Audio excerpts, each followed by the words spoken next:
Yung mga idol, kumusta? Mantrek mga sport, sabi nga pala. Ating pag-usapan, Barangay Ginebra, Arvin Tolentino, trade. Balik sa Ginebra, spotted sa practice. At Jeremiah Gray, plano ng bibitawan ng Barangay Ginebra. Pero bago nung nga yan, kung bago pala sa aking channel, huwag mong kalimutan mag-subscribe at i-click ang notification bell para like kang updated sa ating latest upload natin. So ito na nga ba ang magandang good news sa ating home team ng Barangay Ginebra tungkol nga sa pagbabalik sa ex-Ginebra player ay walang iba kundi si Arvin Tolentino. Nagsasalita na rin ang head management ng Barangay Ginebra na si Francis Chua mga idol tungkol nga sa ex-Ginebra player na si Arvin Tolentino.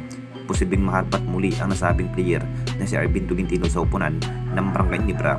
Ito na rin ang inihintay ng lahat kung saan na mapupunta ang dating ex-Ginebra player na si Arvin Tolentino.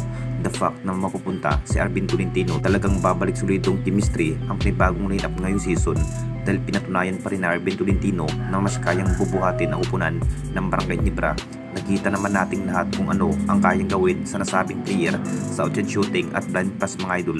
Minsan pa rin nabibigyan na nga rin ang kupunan ng Barangay Ginebra ng kampyonato nung nasa poder pa si Arvin Tolentino. Marami pa rin ang nasasabi mga idol na parang nanghihinayang pa rin ang upunan ng Barangay Ginebra kung bakit si Arvin Tolentino ang binitawan dahil sa trade. Binawi naman ng ating Barangay Ginebra na si Arvin Tolentino dahil malapit na rin mag-i-expire ang magiging contract sa nasabing player sa Northport Batang Pier. Ilang panahon na lang itong si Arvin Tolentino sa manatili pa rin ng Northport Batang Pier.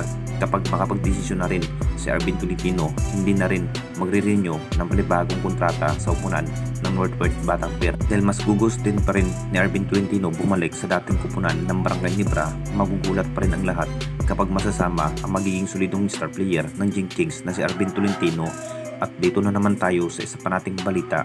Jeremiah Gray, bibitawan na nga ba ng Barangay Ginebra? Alam na natin lahat mga idol, masasabing bad news pa rin itong si Jeremiah Gray dahil bago pa lamang po nagsisimula sa naging laro na injury agad itong si Jeremiah Gray. Masasabing hindi pa rin naambag sa upunan ng Barangay Ginebra dahil hindi na rin healthy ang nasabing player na si Jeremiah Gray. Plano na rin ng ating Barangay Ginebra, bibitawan na rin ang nasabing player dahil mas gugustin pa rin ng ating Barangay Ginebra huhugot na mas ganadong player. Alam na natin lahat nung hindi pa rin na injury ang nasabing player na si Jeremiah Gray. Lakas pa rin sa outside shooting mga idol. Siya na rin ang dahilan kung bakit napapaganda nga ang naging outside shooting at upinsa ng ating Barangay Ginebra. Pero ngayong season, mukhang matutuloy na nga ba ang nasabing player ng Barangay Ginebra na bibitawan na si Jeremiah Gray.